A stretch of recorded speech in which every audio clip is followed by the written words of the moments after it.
voilà de retour pour cet épisode de questions-réponses sur le mariage et le célibat. On est au taquet avec Marion et Marjolaine, c'est incroyable ce qui se passe. Donc, on continue. Question suivante. Des conseils, tips pour travailler sur son caractère pendant une période de célibat. Alors, on peut donner des conseils, mais ces conseils, ils peuvent être pour toutes les périodes de notre vie, parce que Oui, je pense qu'il y aurait quelque chose à dire sur cette question par rapport à ça. Est-ce que Marjo, quand on se marie, en fait, on arrête de travailler sur son caractère? C'est ça qui se aïe, passe? aïe, aïe, aïe, aïe, c'est dur, hein. Non, mais enfin bon, en fait, j'imagine que j'ai vécu le célibat, mais je me suis mariée à 22 ans, donc j'ai pas vécu un célibat, vraiment d'adulte. Ouais, Je suis sûre que c'est une période où on travaille son caractère, mais le mariage, c'est aussi un lieu où il faut travailler sur son caractère et où on se ouais. prend régulièrement en pleine face, Mmh. les problématiques, enfin nos défauts, nos mauvaises manies, nos incohérences et cetera Mmh. parce qu'on partage, le quotidien avec quelqu'un qui même s'il est aveugle peut-être, pendant les 6 premiers mois, re retrouve la vue, rapidement Mais et donc je me demande si c'est pas ça le sens de la question justement, de se dire, quand tu es en couple et que tu vis avec quelqu'un, tu es hyper confronté tout le temps, mmh, et donc tu es obligé quelque part. Soit tu bosses sur ton caractère, soit tu divorces au bout de 6 mois, quoi. Ouais, Peut-être pas, les 6 premiers mois ça va, ou au moins au bout de 7 ans. Et qu'en ouais. gros, c'est vraiment marche ou crève, quoi. Soit tu fais un effort, soit alors tu sais que ton couple il va dans le mur. Alors que quand tu es célibataire, mmh, tes défauts, c'est quand même vachement plus facile de donner un peu bonne impression quand tu es avec des gens et puis de pas faire beaucoup d'efforts quand tu es seul. Je sais pas si c'est Mmh. ça le sens de la question, mais moi, quand je l'ai lu, j'ai Peut-être. pensé à ça.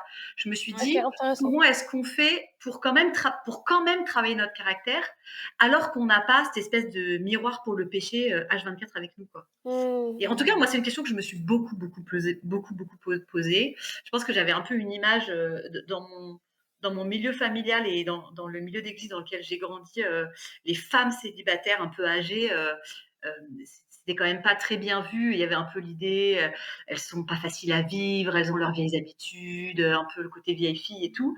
Et quand j'ai passé la barrière des 30 ans et que je commence à me dire, oh mon Dieu, ça y est, je suis au début de la vieille fille, j'étais un peu en panique. Je me dis: Est-ce que moi aussi, tu vois, à 45 ans, 40 ans, je serais strictement incapable de faire des efforts pour les gens, je supporterais pas qu'on bousille ma petite routine, j'aurais pas travaillé sur moi, je serais pas patiente. Ouais. Et donc ça a été une grosse question pour me dire: «Comment est-ce que je peux quand même travailler mon caractère et être confrontée alors que j'ai pas mmh. un mari et des enfants?» Marjolaine, tu pourrais nous en Ah parler oui, c'est clair, aussi. ouais, ouais, Comme ouais. les enfants, ça te fait travailler sur toi. Et du coup, je dirais, si c'est ça le sens de la question, si j'ai mal compris la question, désolée Ouais. la personne qui a posé la question, mais si c'est ça le sens de la question, je dirais que le truc, c'est qu'il faut se retrouver, il faut créer des occasions où tu es confronté. Donc ça veut dire avoir des amis suffisamment proches de toi, Mmh, avec qui tu passes suffisamment de temps et avec qui tu es suffisamment transparent pour qu'ils te Mmh. voient même quand tu es en mode pénible, quoi, Mmh. et qui puissent te Mmh. faire de retour, donc qu'il y ait de la confiance, que les personnes sachent qu'ils sont autorisés à faire des retours, que tu leur fais confiance qu'ils vont te faire des retours cool, mais que tu vives cette proximité et que tu acceptes d'être vulnérable, même avec des personnes qui te sont pas du coup hyper intimes. Parce que je pense que la question, en fait, c'est que c'est difficile de se vulnérabiliser. C'est difficile aussi dans le mmh, couple. C'est pas difficile que pour les célibataires, c'est difficile aussi dans le couple. mmh, Mais dans le couple, quelque part, ça fait un peu partie du contrat, quoi, normalement. Quand tu Ouais. t'engages avec quelqu'un, tu te dis, je vais être vulnérable. C'est tout à fait possible, quand tu es célibataire, de jamais te vulnérabiliser avec personne. Mmh. En fait, Ouais. s'il n'y a pas vulnérabilité, il peut pas y avoir vraiment de travail de fond, quoi. Tu Ouais. peux essayer mmh, de, C'est je sais clair. pas moi, d'être un peu moins bavard ou tu vois, mais ça va pas vraiment travailler sur les trucs de fond. Donc moi, Mmh. je dirais faites-vous des potes, mais genre des amis proches avec qui vous Mmh. dites vraiment les choses et acceptez de vous vulnérabiliser, et d'être vraiment qui vous êtes avec les gens autour de vous et puis comme ça, vous allez vous rendre compte que ce que vous êtes, ça fait pas toujours rêver et vous allez travailler sur vous. Ouais. Parlez pour moi, hein, je vais me rendre Ouais. compte que ce que je suis, ça fait pas toujours rêver et que j'ai besoin de travailler sur moi. Ouais. Ouais, tout ouais. cela. Ça me fait penser aussi à en tout cas, si on est chrétien, à un autre vis-à-vis quand même qui est Dieu, qui est le Seigneur et de se placer devant Dieu et de lui demander ce qu'il y a à travailler, chez nous, ça c'est faisable pour tout le monde aussi Ouais. et là aussi des fois le miroir, ce que ça nous renvoie, ça peut faire mal, mais on est, comme tu le disais Sophie, dans l'épisode d'avant, c'est un lieu où on est quand même aimé et accueilli comme on est Ouais. Ouais, et ça peut être aussi un vis-à-vis, qui ouais, montre bien la réalité des choses, mais avec beaucoup d'amour, quoi. ouais. Mmh. Et moi, cette question, en fait, moi, elle m'a fait tiquer parce que j'aime pas cette question. Parce que moi, je crois que j'ai longtemps cru qu'il fallait que je répare certaines choses en moi pour pouvoir être prête pour me marier. Et que on parlait dans l'épisode avant Mmh. aussi, qu'est-ce qui explique le fait qu'on est célibataire? Et en fait, il n'y a pas d'explication. Des fois, il y en a peut-être que Dieu il nous fait la grâce de régler ça quand on est célibataire et pas d'importer ça dans le mariage. Mais des fois, il n'y a pas d'explication. Et donc moi, je me disais: «Ah, bah, je suis pas mariée parce que j'ai ce problème» ou «Je dois régler ça, je dois être guérie sur ça» et du coup, en fait, je pense qu'il faut aussi savoir que tu veux travailler sur ton caractère parce que ça fera de toi un meilleur ami, un meilleur frère, une meilleure Mmh. tata, un meilleur tonton, un meilleur, collègue, un meilleur, témoin de Jésus, enfin tout ce que tu veux, mais ne pas du tout lier le progrès dans ton caractère avec le fait d'espérer te marier un jour. Ouais, ouais, Et carrément. que ce soit complètement détaché et dire: «Ah bah là, moi je dois travailler sur le fait de demander pardon parce que je suis si mauvaise pour ça». Je veux le faire parce que si je me marie, clairement, j'aurais besoin de cette compétence. Mais aussi, surtout parce qu'en fait, ça craint que j'arrive pas à demander pardon aux gens dans ma vie, à mes amis et tout. Ça craint vraiment et je veux progresser dans ça parce que je veux être une meilleure amie. Mmh. Et je pense que si je le fais en liant à mon désir de me marier, alors en fait, je vais être découragée si je me marie pas, alors que je progresse quand même. Et du coup, moi, un autre conseil tips, c'est la thérapie. Cœur, cœur, cœur sur la thérapie. L'accompagnement spirituel, aller voir un psy, je m'en fous que ce que vous mettez dedans, mais avoir un rendez-vous régulier avec une personne qui peut parler dans la vie, qui n'est pas un ami ou qui n'est pas notre frère, notre soeur, notre oncle ou je ne sais quoi. En fait, c'est vachement précieux pour moi. J'ai tellement grandi dans ce que j'ai pu partager dans mes sessions de thérapie. Donc, c'est Ouais. pour moi très fort. Yes. Est-ce que je peux juste rajouter par rapport à ce Bien que sûr. tu dis, Sophie, le fait de dire: «Je veux pas me dire que je travaille sur mon caractère pour le mariage» et cetera. Moi, j'irais même plus loin, en fait. Si vous partez du principe que quand vous serez capable de pardonner, de demander pardon ou d'avoir telle ou telle capacité et ben, du coup, vous allez rentrer dans le mariage comme dans du beurre, mais vous allez juste Mmh. tomber d'une chaise violemment.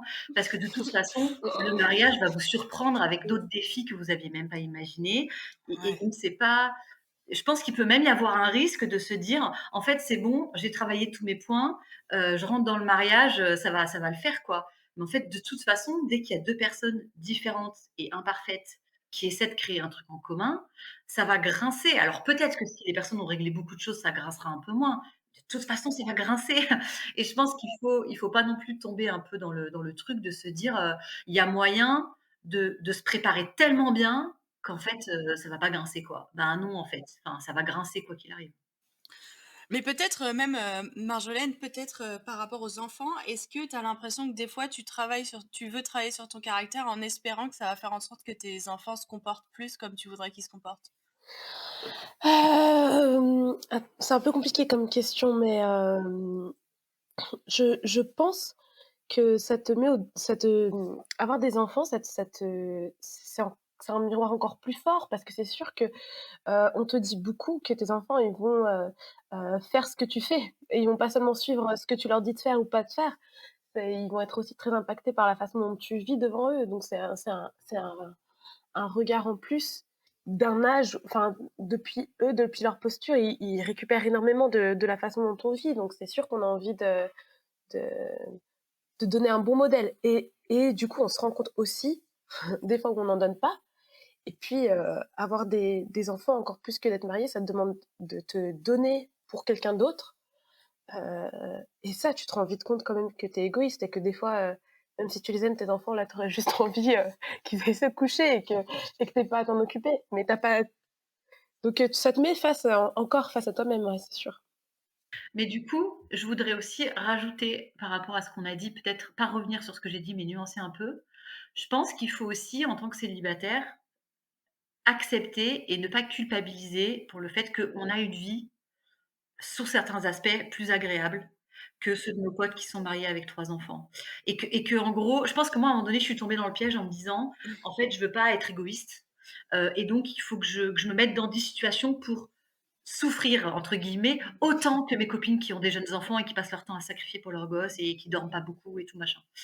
Et bah, je suis un peu c'était complètement stupide avec le Tu recul, te je me rends mettais compte un que petit réveil à 3 heures du matin. ça arrivait toutes les 2 heures et tout, en solidarité. Non, non, j'en étais pas là, mais je pense qu'il y avait un petit peu l'idée de dire, «Il faut pas que je relâche mes efforts, il faut machin et tout». Et après, je suis arrivée à un truc à me dire: «Mais en fait, Marion, tu es dans une phase de vie Ouais. où quand tu rentres après une journée de boulot, tu peux juste te poser dans ton canapé et rien faire si tu as rien envie de faire et pas faire le ménage, tu as pas envie de faire le ménage et pas faire la lessive si tu veux pas faire la lessive et bouffer un paquet de chips si tu veux bouffer un paquet de chips». En fait, apprécie quoi. Enfin voilà, c'est cool. Tu as plein de potes qui peuvent pas le faire du tout parce qu'en rentrant à la maison, il y a les gamins, il y a les repas, il y a les bains et cetera. Apprécie ça sans culpabiliser, sans te dire: «Ah quand même, c'est pas normal quoi, c'est pas normal, je vis Ouais, comme une sale égoïste et tout». Pour moi, ça a été un vrai chemin ça, ouais, d'accepter que, ben, c'est aussi un cadeau que Dieu me fait ouais, et d'apprécier ce cadeau-là sans me dire: «Oh là là, je vis comme une égoïste, ça va pas du tout, machin, machin, nin ouais. et ben non, en fait, j'ai la vie que j'ai et si un jour j'ai un mari et des enfants et ben, j'apprendrai l'autre vie et d'ici là, je me rappellerai avec nostalgie et joie du moment où je rentrais et je me posais juste sur le canapé.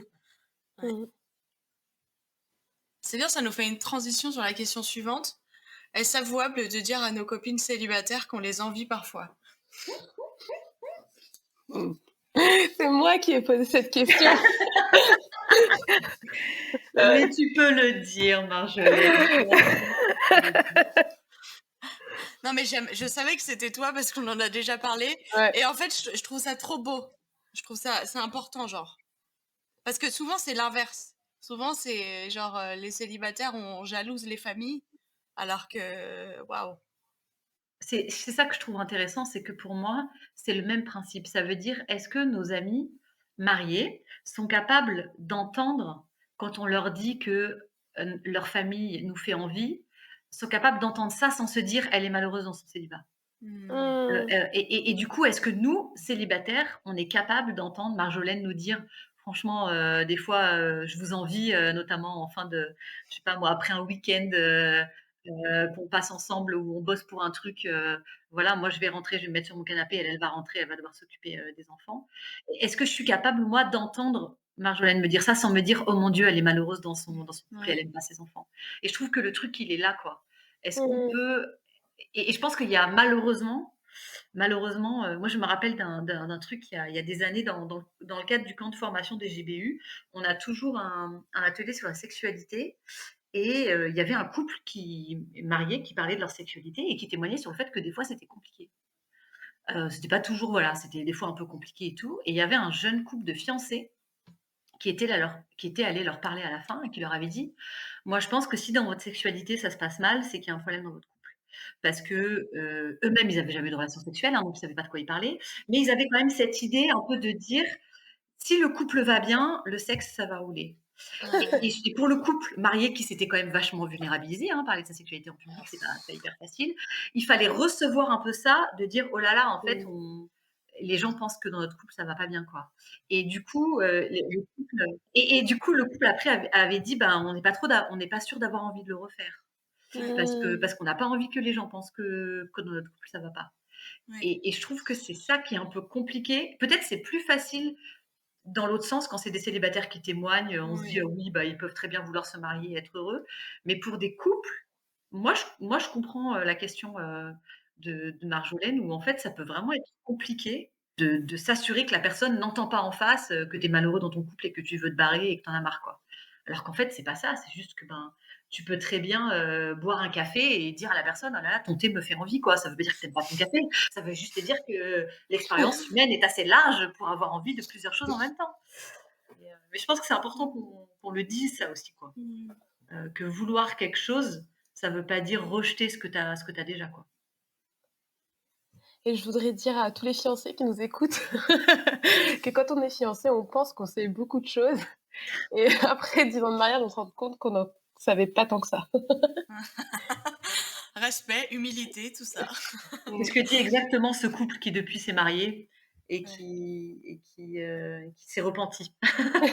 j'imagine. Mais moi la première, hein, quand je me suis fiancée, j'étais naïve et je pensais, enfin, qu'il y a un tas de choses qui nous arriveraient jamais, quoi. Mmh. Mais en fait, la vie de couple réserve des surprises et Marjolaine, quand tu dis à une de tes amies célibataires, en fait, des fois, j'envie ta vie, qu'est-ce que tu aurais besoin d'entendre à ce moment-là quand tu te sens comme ça? hem, en fait, je pense que comme beaucoup de choses que je dis, j'aurais pas forcément, besoin d'entendre, grand-chose. J'aurais juste besoin d'être écoutée. Tu vois, c'est juste, des fois, en fait, des fois, j'aimerais peut-être que, il y a à la fois, cette aspiration en moi, des fois, où j'envie cette simplicité, en tout cas Mmh. que je projette peut-être, hein, mais sur la vie de célibataire où tu peux plus suivre, tes envies, mais même tes envies de tu vois, tu as envie de t'engager dans un nouveau truc, bah, tu te poses pas la question pendant des plombes. Si tu as un peu de place dans ton agenda, tu peux le faire, ça n'impacte personne, tu pas obligé de refaire le planning de tout le monde et cetera et cetera. Et et honnêtement, il y a aussi des fois cette envie de dire à mes copines, profitez enfin, je sais pas, tu vois? C'est même si c'est correct de dire ça ou si ça va être mal pris, mais profitez aussi de ce que cette saison, elle offre de chouette. Moi, j'aime beaucoup servir parmi, la jeunesse. On l'a beaucoup fait avant d'avoir des enfants surtout et aujourd'hui, à l'instant T, c'est hyper compliqué parce que je peux pas aller passer tous mes samedis soirs à faire ci ou à faire ça et en fait, ça fait partie des choses et c'est un renoncement que je suis contente de faire parce que j'aime beaucoup ma famille, mais c'est quand même un renoncement qui coûte et j'ai envie de dire des fois aux célibataires: «Profitez aussi des bons aspects», mais je sais pas, voilà, si c'est malvenu de dire ça parfois, tu Moi, je pense pas que ce soit malvenu, il faut juste faire attention de pas le dire, en sous-entendant, «Franchement, vous avez pas trop de raisons de vous plaindre». vois? Mmh. Parce que c'est toujours la question du regard Mmh. que tu as sur les choses, quoi.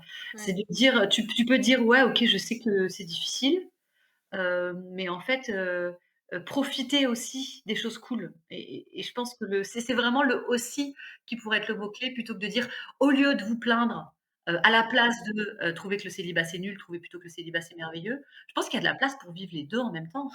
Il y a de la place pour d'un côté profiter des choses cool, tout en disant, «Punaise, en fait, j'aimerais tellement, être maman, j'aimerais tellement» et je pense qu'on n'est pas obligé de se dire c'est soit l'un soit l'autre, quoi et donc encourager, toi en tant que personne mariée, tu peux encourager tes amis, célibataires à, pas juste voir le côté difficile du célibat, mais à aussi voir le côté, cool et ça veut dire aussi que toi, dans tes relations avec eux, tu te sens pas obligé de cacher les côtés cool, du mariage pour pas trop leur faire envie, mais tu vas pas non plus cacher les côtés pas cool pour qu'ils puissent voir que dans toutes les situations, en fait, il y a du bon et du mauvais, quoi.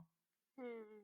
J'ai l'impression qu'on est rendu à peut-être parce qu'on a un peu trop idolâtré la famille, on n'a pas assez dit les points négatifs de la famille, d'être en famille et on n'a pas assez dit les points positifs du célibat.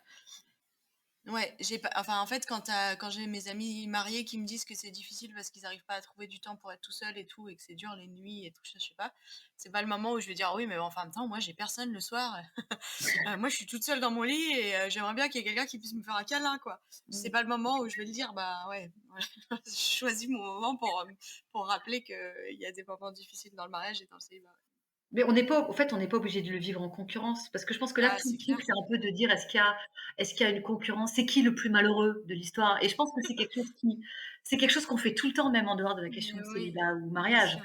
Par exemple, si dans une Mmh. discussion, si quelqu'un dit: «Oh, je suis un peu fatigué», tu en as toujours un autre qui te dira: «Ah bah, moi aussi» et genre limite, je suis plus fatigué que toi, quoi. Une espèce de concurrence perpétuelle à savoir qui est Ouais. la personne la plus malheureuse et je pense que, peut-être particulièrement en tant que chrétien, on se doit de sortir de ce truc-là. Mais c'est clair. Où en fait on peut pas entendre que quelqu'un va pas bien. Si c'est une personne qu'on envie, on doit tout de suite lui dire: «Oui, non, mais d'accord, mais en fait quand même, ma situation elle est pire». Mais non, en fait, tu peux recevoir la douleur de quelqu'un sans encore une fois tout de suite transférer ton propre vécu sur cette personne, quoi et je trouve que la question de l'écoute et de Mmh. l'accueil de la personne, là où elle en est, qui elle est, avec ses défis, sans tout de suite être obligé de comparer et de mettre sur une échelle: «Ah oui, non, mais elle est malheureuse à 5, mais moi je suis quand même malheureuse à 7. Enfin, au niveau relationnel, ça simplifierait tellement les trucs si on était capable de pas tout le temps être en concurrence, quoi. Ouais. Preach. C'est beau. Alors, question suivante. Aller sur des sites de rencontres chrétiens, ou pas d'ailleurs, c'est forcer le destin ou pas? Est-ce que ça traduit notre frustration et que penser de cette étiquette de gens désespérés? J'aime bien la formulation de cette question. C'est pas moi qui l'ai écrite, je précise. C'est une vraie question. Est-ce qu'il y a une Oui, étiquette de gens désespérés pour ceux qui vont sur les sites de rencontres? Est-ce que vous, peut-être. vous avez cette Oui. image-là? Moi, je l'ai pas personnellement. Je l'avais quand j'avais 18 ans. Je me rappelle avoir dit des choses très fortes sur les sites de rencontres chrétiens. Et je me rappelle de ma grande sœur qui a 6 ans de plus qui m'a dit, elle a essayé de me faire comprendre que je pouvais pas comprendre ce que c'était quand t'avais pas 18 ans et que tu voulais te marier. Et moi, j'étais, ah non, non, mais jamais j'irai sur les sites de rencontres chrétiens. C'est vraiment un truc de désespéré. C'est pas un marché. On n'est pas, voilà. Ouais, moi je pense j'ai des copines qui y ont été, et qui se sont mariées, grâce à ça, des copines qui y sont encore et je pense que moi j'ai jamais pensé que c'était un truc de désespéré. Je me suis plutôt dit: «Ouais, elles se donnent les moyens de leurs ambitions, quoi». Tu vois, on parlait tout à fait de la difficulté des fois de rencontrer des gens et ben, voilà un outil, génial pour, contourner la difficulté de rencontrer des gens. Donc moi Yes. je dirais, alors est-ce que c'est forcer le destin, hein, enfin oui, mais bon, sortir de chez toi, c'est forcer le destin aussi, hein, donc je dirais a priori, faut C'est pas clair. enfin, Ouais, je veux dire et puis enfin, tu peux pas forcer Dieu, en fait, donc non, il y a pas ouais. de destin à forcer, fais juste tout ce que tu as devant ta main. Après juste il faut savoir si tu te lances là-dedans que, ça veut dire quand même que ton statut de célibataire va devenir un truc hyper important. Parce que les relations que tu as, pour le coup, avec les gens que tu rencontres sur les sites de rencontres, c'est pas des relations, peut-être on va juste être amis, quoi. Directement, le truc, Mmh. il est affiché, qu'en fait, on passe du temps ensemble pour voir s'il y aurait moyen de moyenner. Donc il faut rentrer là-dedans en le sachant. Mais si tu le sais et si tu es prêt à l'assumer, moi je pense que pour les gens qui ont vraiment envie de se caser et qui galèrent à rencontrer des gens, c'est un super outil, quoi. Alors il y a du tri à faire, hein, on va pas se mentir. Il y a Ouais. du tri à faire, il faut accepter de des fois discuter avec beaucoup de personnes, étranges avant de finir par, discuter avec une personne vraiment cool. Mais moi je vois pas et je pense peut-être même ce serait cool que notre génération, on soit la génération qui brise un petit peu le tabou de la honte là-dessus, quoi. Heu, Moi, je dirais courage, hein. Le courage, c'est le courage, je trouve ça trop courageux. Moi, je me sens pas assez courageuse pour faire ça, par exemple, Mais aujourd'hui. c'est peut-être aussi parce qu'il n'existe pas la plateforme super, parce que moi, de ce que j'ai compris de mes copines qui ont fait les sites de rencontres chrétiens en particulier, c'est que c'est pas franchement, cool, sympa, attractif et que comme tu dis, Marion, tu peux tomber sur toutes sortes de profils et qu'on te facilite pas forcément la tâche pour rencontrer un profil qui pourrait te correspondre un Mmh. peu mieux. Mais moi, je le comprends d'autant plus l'utilisation des sites de rencontres chrétiens pour les gens qui ont envie de trouver quelqu'un qui partage leur foi, parce qu'en fait, mmh. c'est pas si commun et que quand tu es dans la même église depuis X années, bah, tu connais tous ceux qui sont là et il y a une raison pour laquelle tu es pas marié avec eux. Ouais. Et des fois, c'est simplement parce que tu as grandi ensemble et que du coup, ça semble même pas, enfin voilà. Et du coup, moi je le comprends, carrément. J'ai juste l'impression que ça n'existe pas trop, le site de rencontres chrétiens ou l'appli de rencontres chrétiennes avec lesquels les gens sont enfin, qui sont agréables à utiliser. Ouais. Mais peut-être que En je me France, trompe. en tout cas. Ouais. Bah, Ouais. je sais pas, alors moi, j'en ai entendu parler que de 2, c'est les 2 où j'ai des potes qui y sont allés. Après, j'ai même jamais cliqué dessus, donc je sais pas à quoi ça ressemble, donc je sais pas si c'est en effet facile de naviguer ou pas. Mais j'ai quand même l'impression que, de toute façon, dès qu'il y a un site de rencontre où c'est open bar et ben, tu as tous les profils qui sont là, quoi. Mmh. Et que Mmh. donc ça fait partie c'est le revers de la médaille un peu du site de rencontre, chrétien ou pas d'ailleurs, que du coup Ouais. ça attire tout type de personnes et que c'est pour ça que Sophie elle dit, qu'elle y est pas parce qu'elle est pas courageuse. Moi j'y suis pas parce que j'ai une flemme de ouf de devoir trier, de devoir parler avec des gens, qui vont me saouler. Je pense que je j'ai pas encore suffisamment envie de me marier pour, pour faire cet Ouais. effort-là. Peut-être que je tiendrai un discours différent dans 5 ans, hein, mais pour l'instant, c'est juste que je vois quand même que c'est vraiment un investissement et moi je suis fatiguée Mmh. d'avance. Ouais. Mais j'ai pas l'impression que ce soit une question de plateforme. J'ai l'impression que c'est juste le principe même du site de rencontre fait que de toute façon, tu as tout type de personnes, des gens plus ou moins sérieuses. En plus, même site de rencontre chrétien, on va pas se mentir, tu as quand même des gens plus ou moins chrétiens. Ouais. Donc il y a ça Mmh. aussi. En France, donc bon, ouais, moi je suis pas sûre qu'un autre site de rencontre, en plus de ceux qui existent, changerait vraiment la donne. J'ai quand même l'impression que juste, c'est le jeu ma pauvre Lucette, quoi et que, ben, faut accepter, mais quand même, moi je connais, 2 couples au moins, enfin 2 couples proches qui sont issus des sites de rencontres et c'est des couples qui font grave envie, hein.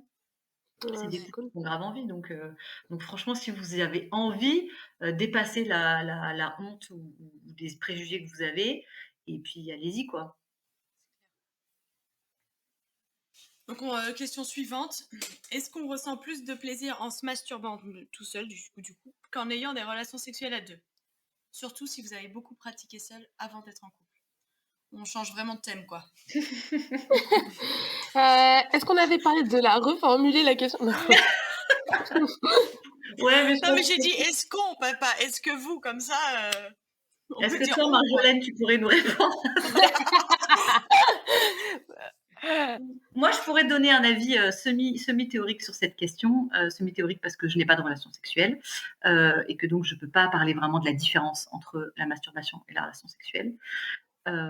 Mais semi-théorique seulement, parce que en tant que célibataire de 40 ans, vous imaginez bien que je connais un petit peu la masturbation.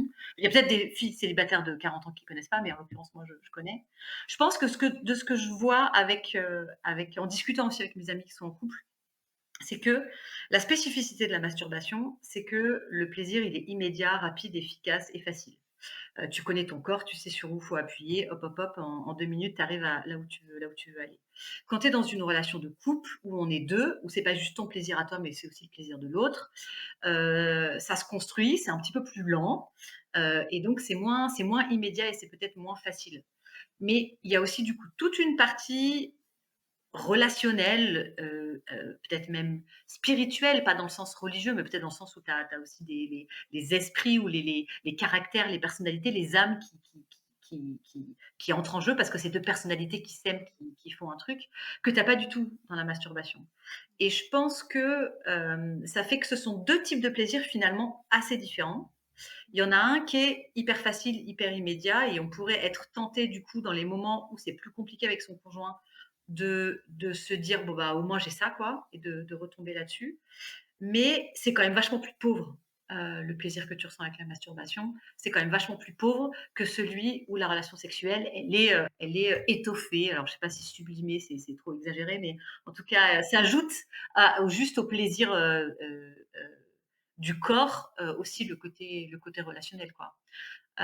Donc, j'espère que les conjoints ne prennent pas plus de plaisir dans la masturbation que dans les relations sexuelles avec leur couple. En même temps, j'imagine ça totalement possible, qu'il y a des moments dans ta vie de couple où peut-être c'est plus compliqué, les relations et la sexualité, qu'en fait, oui, ce soit plus facile d'arriver à ton plaisir avec la masturbation, qu'avec la vie de couple. Mais dans ce cas, ben, il faut se remettre en question, il faut travailler dessus, il faut parler, il faut essayer d'autres trucs. Ce serait ma réponse semi-théorique. Belle réponse semi-théorique, merci. Bon, moi, je risque d'avoir une réponse aussi semi-théorique quelque part parce que moi, je me suis mariée jeune, comme je l'ai déjà dit, et du coup, la masturbation n'a jamais vraiment pris de place dans ma vie. Et pour moi, la sexualité, c'est très, pour le coup, relationnel. Et du coup, à titre perso, ça m'intéresse pas la masturbation. Alors, ce serait peut-être complètement différent si j'avais été célibataire longtemps, et cetera. Mais du coup, c'est difficile de répondre parce que pour moi, ça fait pas vraiment partie de ma vie et que chez moi, le plaisir, il est lié à ce que je partage avec mon mari et d'intimité. Et d'ailleurs, si notre relation n'est pas au beau fixe, ça va impacter notre sexualité et inversement. Donc, pour moi, c'est deux choses presque distinctes. Mais je suis pas sûre que ce soit le cas pour toutes les femmes mariées. Et par contre, je voulais revenir sur quelque chose et dire que ça peut être une difficulté, parce que je le sais parce que pour avoir discuté avec d'autres personnes mariées, quand justement la masturbation perso est super bien et que c'est plus facile de se faire plaisir tout seul, je pense que ça pose parfois des soucis dans le couple ensuite parce qu'on n'a pas forcément besoin de l'autre et qu'on fait plus de place à cette intimité-là, qui est quand même, je pense, un des trucs qui consolide souvent le couple. Parmi les choses qui consolident le couple.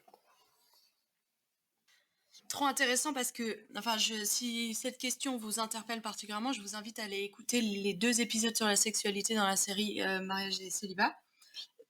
Une des choses que le couple marié a dit sur la sexualité dans mariage et sexualité, c'est que il faut sortir de la performance dans la sexualité dans le couple.